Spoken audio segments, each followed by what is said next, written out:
Hey everybody, I'm muted. Hey everybody, shaking off the cobwebs from a week away. I was at CEX last week, and it was a lot of fun. I got to meet a lot of cool people that I knew on the internet only, and so that was very fun and rewarding. And of course, I'm like a uber extrovert, so just being in a place with other people was very, very great to me. Thanks so much for being here. If you are tuning in live across the internet, drop a comment and let me know. Say hello. Let me know where you're coming from.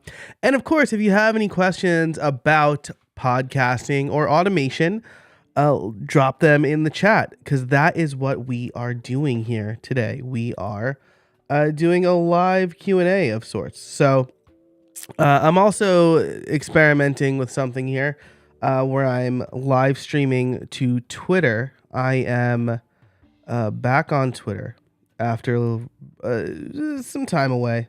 And that is mostly thanks to my friend Justin Moore, who I met at CEX, or who I saw in real life for the first time at CEX. And he gave me some sage advice for why I should be on Twitter, and I accepted that advice. So thank you, Justin, for getting me back on Twitter. I am aggressively muting and blocking people. So actually, maybe we can start here. I do have a couple of questions in the hopper, but maybe we can start with a website that I used to control my Twitter account a little bit. So I signed up for a month, and I don't know if I'll sign up. Excuse me. Oh my gosh. I signed up for a month. I don't know if I'll sign up for another month. But it's pretty good. So, and actually, before I share my screen, I do want to let you know that if you want to see these purple lights blink a different color, and you're watching on YouTube, you can do a super chat or a super sticker. Super chat will blink the lights and pin your comment to the top. Super sticker does the same thing, but it's just a fun graphic. Liam, thanks for being here. Glad to be back. It's funny because people are like, "Oh, you're back. Welcome back." And I was honestly shocked. I didn't think anybody would notice that I was gone or am back. But alas, my absence was noted by a few folks. So I'm glad to be back. I did struggle with where would ephemeral thoughts go, and I don't really care about most people's ephemeral thoughts, to be honest with you. And I'm sure most people don't care about mine. But it is a place for the temperature check. And the thing that Justin told me was Twitter is where people ask questions. So if I'm trying to be a coach, right? He didn't say trying to be. He generously just called me a coach. He said, if you're coaching people, right, you are a coach, you need to be on Twitter because Twitter is where people are asking questions. And that really drove home my point, or his point, or the point for me, I should say. Hey, look at that. Lights are blinking. Thank you to Liam. Thank you very much for the super chat. The lights are blinking. Thank you for confirming that integration is still working. So I appreciate that. Yeah, thank you for the super chat, Liam. I appreciate it. Alrighty, that is fantastic. Okay, so let me share my screen so you can see this tool I'm using called Circle Boom. The thing I like about Circle Boom is that there's a lot of things that you can do here. So from managing your account. So you can unlike tweets, delete RTs, delete tweets. You can upload your Twitter archive and filter based on a bunch of different criteria. So I just had it wholesale delete every tweet from before, I think, May 2021. So anything before the last 2 years. I also so that also unliked and unretweeted stuff. And the reason I did that, I stand by everything. Like I have been on I have been on Twitter since 2007. April Fool's Day 2007 is when I joined Twitter. And so I did at one point, there was like some controversy from somebody whom I followed with an old tweet from like the early days of Twitter that did not age well. And I thought, you know what? Like I was tweeting when I was 20 years old or 22 years old. I was 21 when I was 21 years old. And I'm sure there's a lot of stuff I said that doesn't age well, or like just like cursing. Like I publicly, I try not to curse a lot. And so I paid for a tool back then that just deleted everything from like before that time. So if it was, I think it was 2017, just delete every tweet from like before 2017. And so I thought like I'll do the same thing again, not because I don't stand by anything I've said since then, but because I was tweeting mostly about the WordPress ecosystem, and I'm out of that space. And one of the things I wanted to do starting fresh was not have like recommended tweets and things like that from a space I'm no longer in. So this was mostly about changing what I saw from Twitter, like the recommended stuff from Twitter, because you cannot ignore that stuff anymore. And so, I thought it would be, an interesting experiment, see how it goes and whatnot. So I just deleted like my tweet history. I had unliked tweets. I managed my followers a little bit too. Cause this was one of the other things. One of the reasons, like when Justin asked me, why did you leave Twitter? I said, well, I have friends of varying degrees of viewpoints. And I don't necessarily endorse those viewpoints, but I can't stop people from having them, and I'm not going to respect them less because of it. In most cases. And one of my friends who has a certain viewpoint tweeted something, and then like I got tagged as someone who was following this person. Like I knew what they said and I endorsed what they said, and I just don't like that. I don't like getting in trouble for things I didn't say or know what was said. So I've been trying very hard to control that experience like I was able to do in the third-party apps and what I'm doing here. So anyway, the tool is called circleboom.com. Pretty nifty tool if you're trying to manage your Twitter. If you're like me, what am I? 13 years? 17 years. That can't be right. Is that right? 16 years. My Twitter account can drive. If you have 16 years of history on a single site, you're probably a different person. And so maybe you want to manage that a little better. Okay. So that was circleboom.com. I'm not an affiliate. They're not a sponsor. I just thought it was a pretty interesting tool. I don't know if I'm going to renew again once I get through like the initial management, but I figure if I'm going to be on here, I should see the things I like to see and the things I want to see and things that don't aggravate me. Okay. So, question number 1. I wish I probably should have like queued this up so I could easily put text on the screen. But I didn't queue it up for this time. But I did get a question around. I got one question around podcasting, one question around automation. If you have any questions, feel free to drop them in the chat. I will be monitoring that as much as possible. So if you are on YouTube or Twitch, I will see those in line. If you are on LinkedIn or Twitter, at reply me or whatever, or comment on this stream, and I will be checking those periodically. So the first question came from an anonymous source. I don't want to name this person because it's about something, around their podcast that they did recently. But They basically asked me, hey, I just had a really bad interview. And if you follow me on any of these sites, you might have seen this post already, but in case you didn't, or for it to live in perpetuity on YouTube, they said, hey, I had a really bad interview with a guest.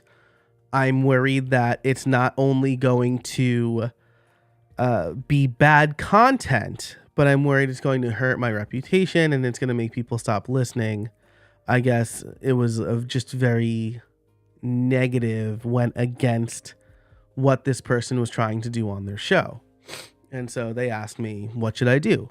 Should I try to edit it? Should I make it a cautionary tale? That feels, they said, like, that feels like it could be offensive to the guest, right? Who probably didn't realize that they were being so negative. Or should they scrap it? And should they tell the person that they were scrapping it?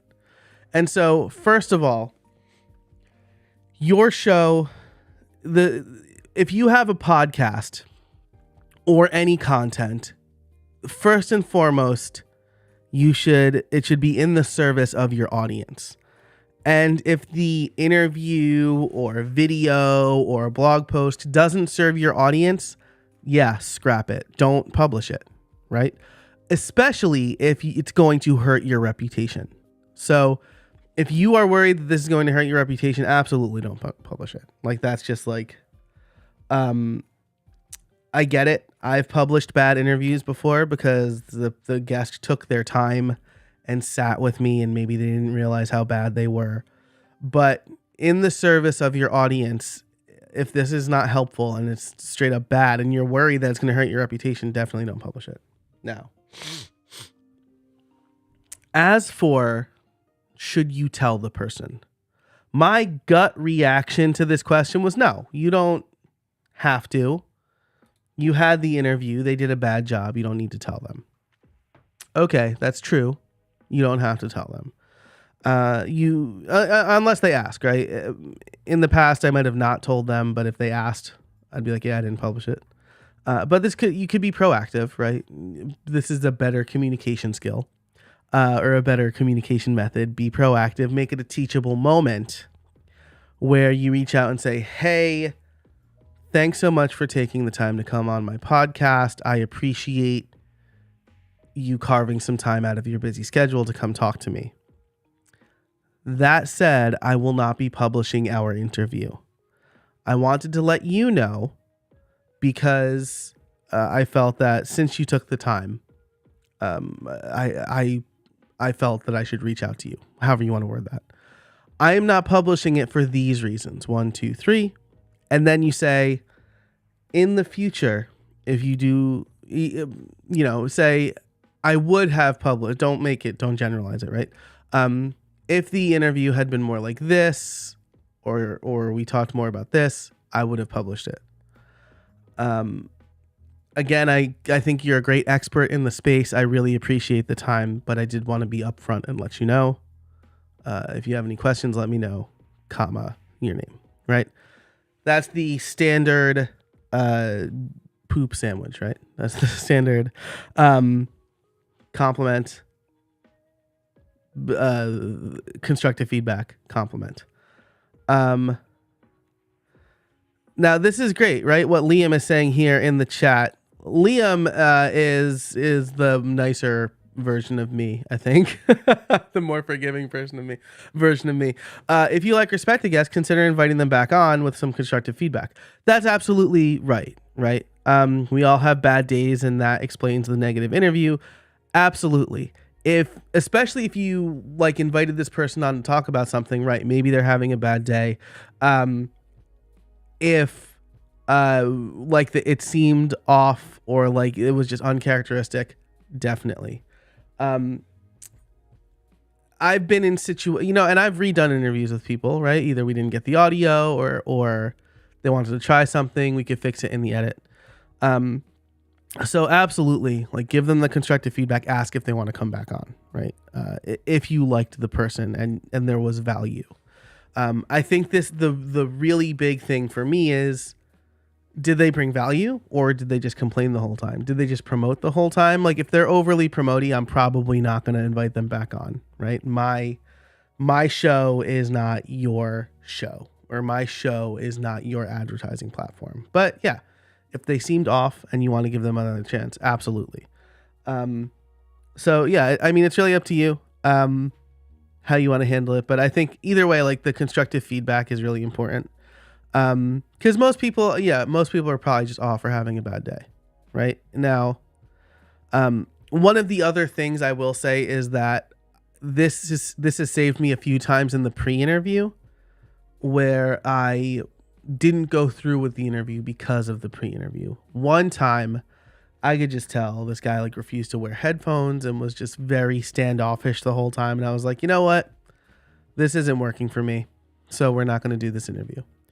And they went through a podcast booker, and I actually told the podcast booker, right? Because those people, some of them get paid based on published interview, which is bad. That is a bad business model. You should get paid for your time, whether or not I decide to publish the person you booked, right? Your paycheck should not rely on the podcaster in question. But anyway, so like I told them, I'm like, look, we didn't go through with the interview. Here's why. If you are a podcast booker, I strongly recommend you give your clients best practices. Set them up with a decent microphone and headphones. If I was a podcast booker, I would do that. It would just be included in the fee. I would charge an extra $150 and I would send them a decent microphone and a set of headphones and say, use these for every interview.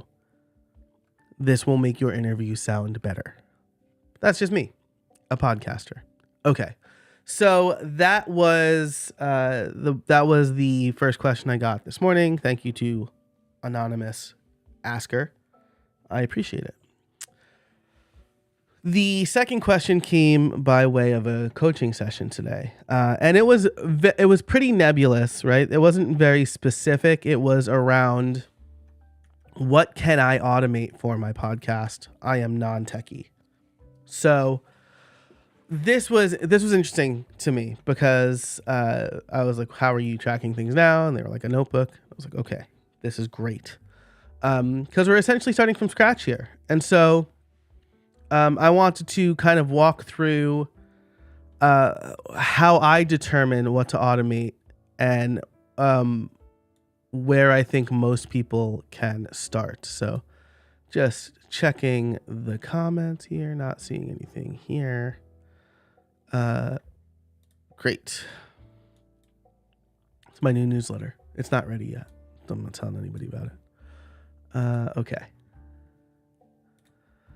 All right. So first, I think that having some place to keep track of your stuff is your number one objective starting out. When I automate, everything basically lives and dies with Airtable. So here is there's some complicated stuff here. It's a complicated profession. But I want to share this with you a little bit, right?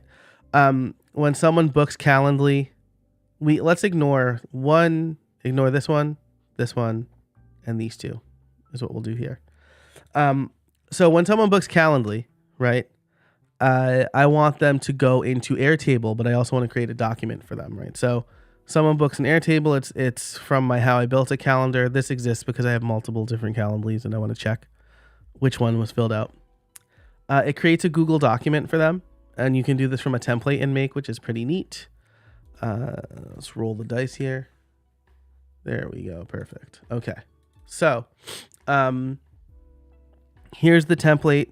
Using these double curly braces tells Make, zoom in a bit, tells Make, like, this is a placeholder. I need you to fill in this placeholder. So that's what happens here. Make looks at the documents, gets all the placeholder stuff, and then asks me what I want to put in those placeholders. I do this first because I want the link to put in Airtable. And so when a new Calendly event is filled out, I put in the link and the start time, and they are marked as scheduled. If you are looking to automate something with your podcast, I think this is where you start, because people who are booking guests, right? This is an essential action, right? And most people I know do it manually. They book on Calendly, then they add Calendly to their project management system or their spreadsheet or Trello or whatever. And this is a simple, like, you can start with just those two things: Calendly to Trello, Calendly to Airtable. And then at least you're creating a record of, or a schedule of, everybody who's coming on your show. Looking at Airtable. Is this good? Yeah, this is good. Okay. Looking at Airtable, we could see everybody who's filled this out. This can go away because I moved it. So we have like who they are, and then the Google document, right? That gets filled out, and then different statuses. And the statuses is how I manage the rest of my show. But just this part will make a big difference in your podcast workflow, right? And then the reason I like Airtable so much is because there are other automations inside Airtable. So like when I mark a episode as, ready for publish, my VA gets an email about it. And so that handles a lot of the communication stuff as well. So this is, if you're thinking about where to start with automation, first of all, make sure to get your data into a place that connects to Make or Zapier, right? Zapier just rolled out Zapier tables.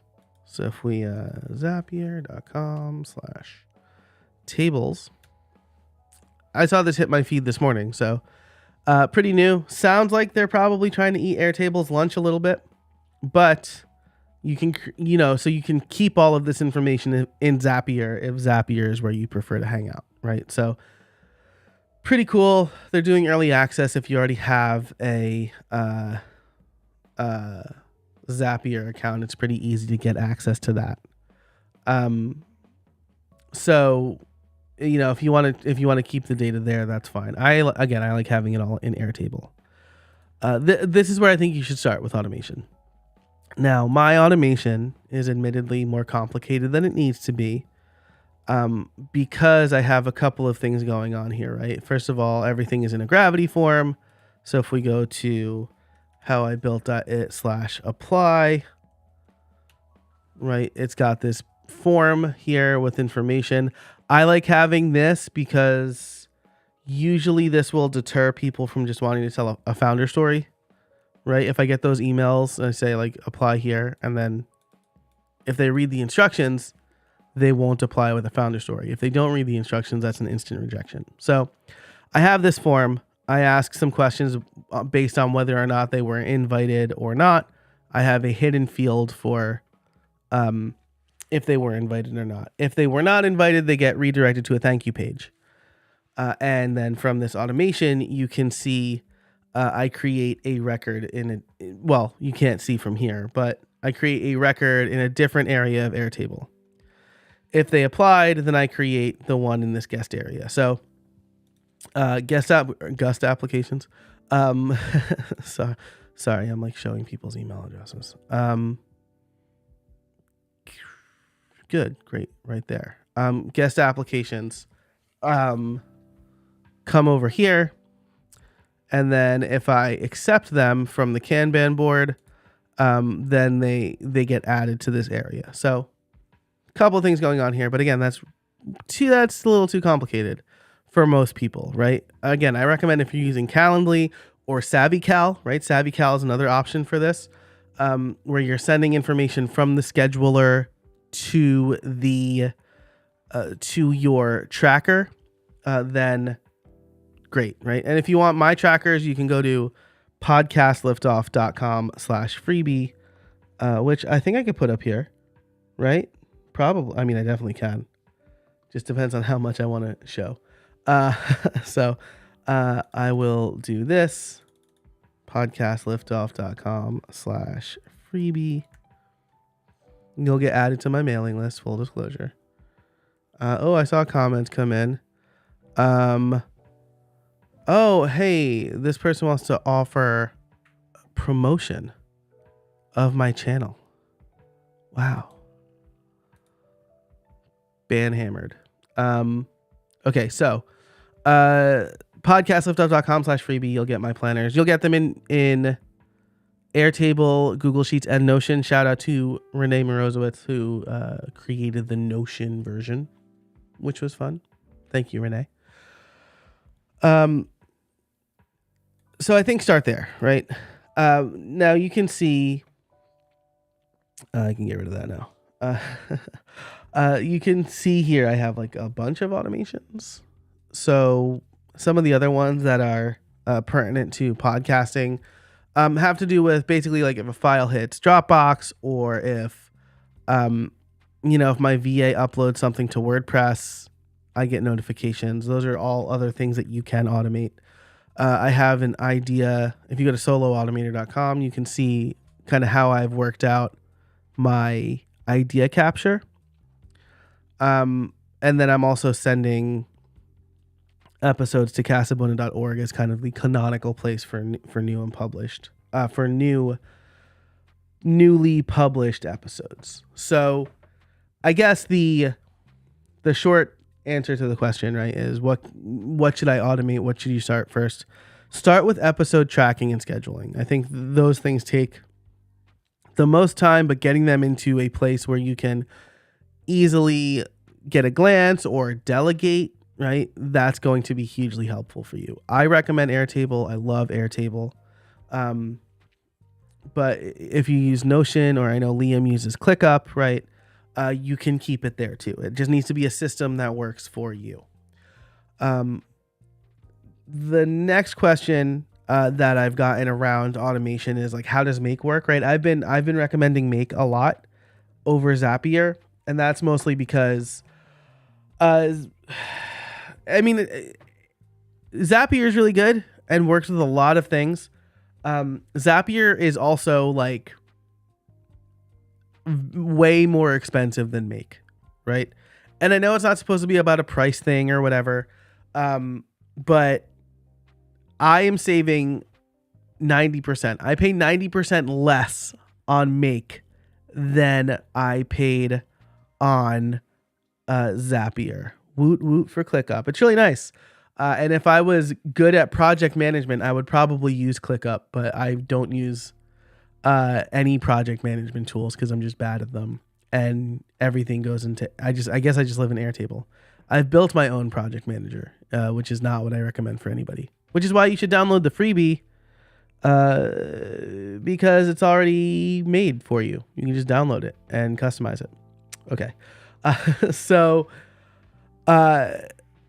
Anyway, I like Make. It does everything I need it to do. So let me give you in the remaining, well, if no other questions come in, I'll end after this.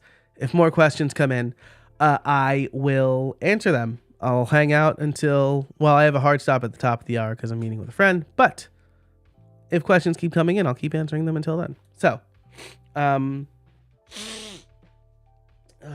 excuse me, allergies are killing me this morning, this afternoon. So in Make, in Zapier, they're called Zaps. In Make, they are called scenarios. So you have a scenario, and I will just give you a quick tour of, you have an organization. I don't know if you can have multiple organizations. I've never really looked into it, but you can add a team, and you have these scenarios. Each scenario uses a number of operations. This is maybe the biggest difference between Make and Zapier. Zapier abstracts away everything it does in the background to make your automation happen. So like, for example, when you publish, maybe you have it watching an RSS feed, right? And when a new article publishes in an RSS feed, maybe you want to tweet it out. What Zapier doesn't tell you is that it needs to go check the RSS feed, right? RSS feeds update, but there's no notification system inside the RSS feed. Like, it's not keeping track of everything where everyone that's subscribed to it. It's up to the RSS reader or Zapier or Make to go out periodically and check the RSS feed. And if there are new entries since the last time it checked, pull those in. Zapier keeps that behind the scenes. Make, I mean, it doesn't say that it has to do that, but Make counts that as an operation. And so what you're paying for on Make is a number of operations. I have 10,000. But that also means with Zapier, right, you can have it fire every 15 minutes and it doesn't matter, right? And that's probably why it's so much more expensive, because it's basically like giving you unlimited runs, right? So you can run it every 15 minutes. If you were to run, if I were to run all of my automations in Make every 15 minutes, I would hit my operations limit within a couple of days. So that's the main thing that you should probably know if you're coming from Zapier and going to Make, about what Make allows you to do or not do. So everything else, though, pretty good, right? So if I create a new scenario here, I can rename it up here. I click this big plus button, and then all of the applications here. I don't have an automation in mind. That would probably be smart, right? Let's try to do something going from Airtable to... actually, you know what? Let's try this. I like to host webinars. I don't use webinar software for that. I use ConvertKit for the landing page. And I use Zoom. Nope. Right now I use YouTube. But someone I met, and gosh, her name escapes me. Lucia? It's Lucia, but the C is silent.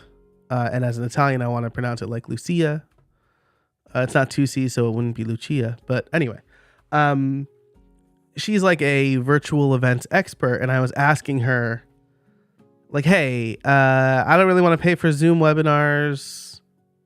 Should I use Zoom? Am I cool using YouTube?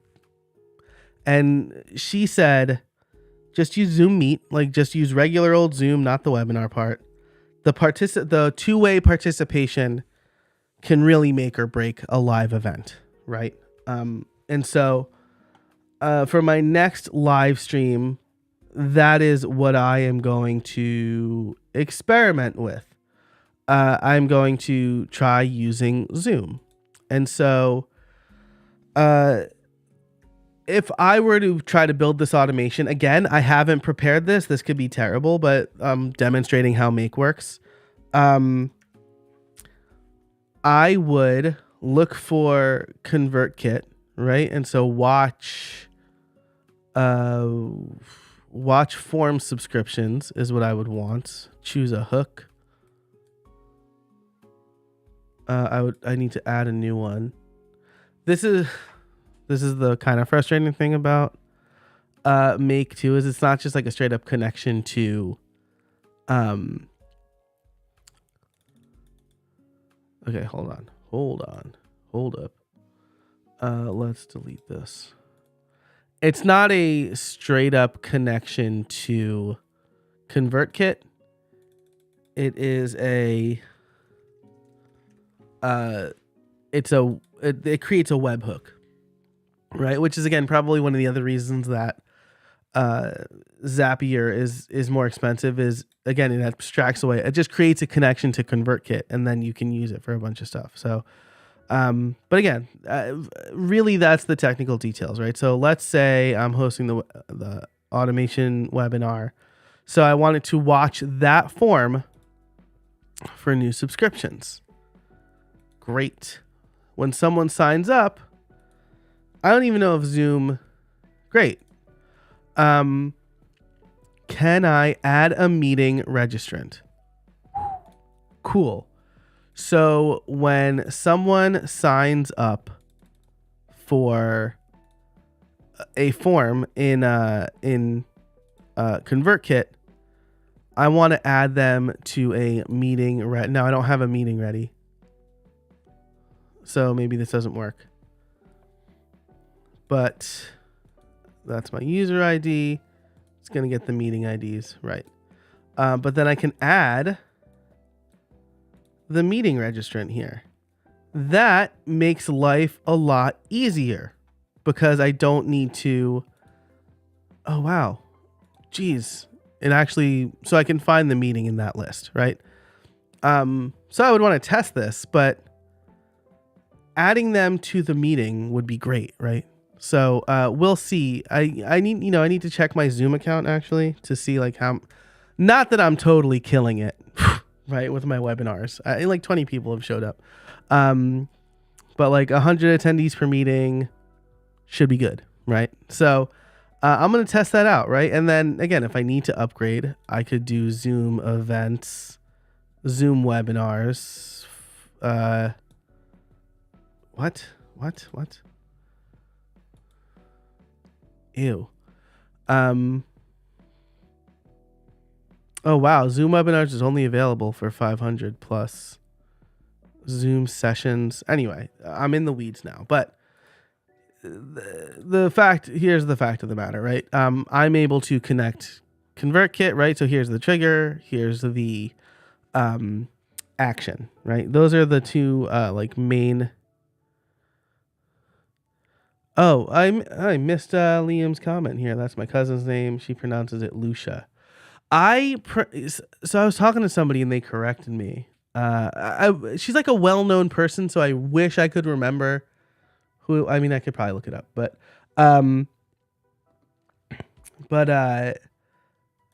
yeah.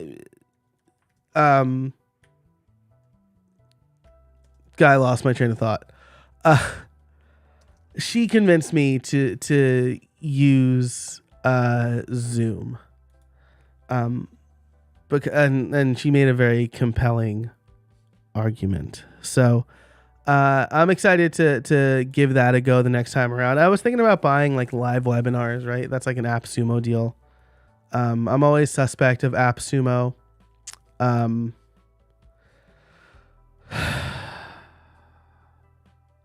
Oh man, and it's not even. I missed that window, I guess. Live webinar.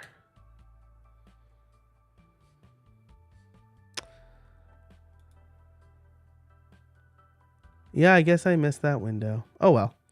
Oh no, here it is. Oh, sold out. Yeah, I missed it. So I was thinking about. Well, maybe now I'm gonna try.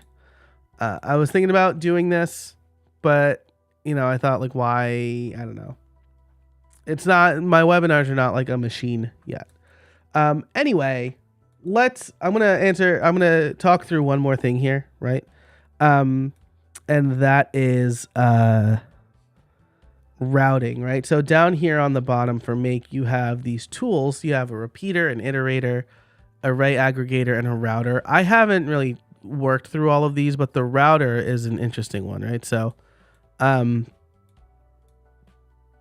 you can create the router and then you can create different routes, right? So this is like an if statement, right? So maybe if I look at the name of the event or the email, I can do one thing, and maybe the name of the event is repurpose and I want to do one thing. Maybe it's automation and I do another thing, right? So that's the point of the router. The last thing I want to point out here is the interval, the schedule, right? So for this, immediately as data arrives, this is the most desirable for things like this, right? Let's webinar registrant.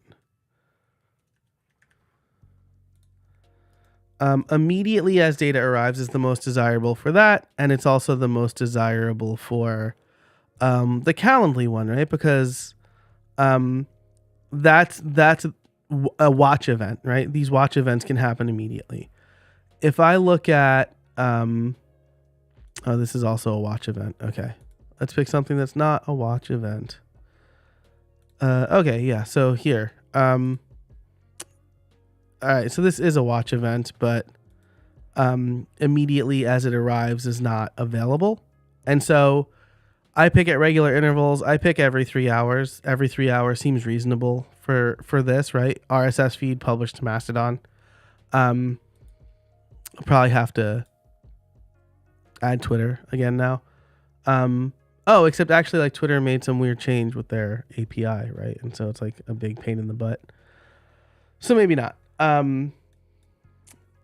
But for things like that, right, where or even this one, Gravity Form watch entry, but again, I didn't have the opportunity for every as soon as it arrives, so I'm just checking every 3 hours.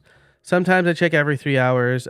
I have something for how I built it, where I'm only checking. So I check every 10 hours for this one. Sometimes I'm only checking like Monday mornings and Friday mornings because that's usually when I publish. So it doesn't need to happen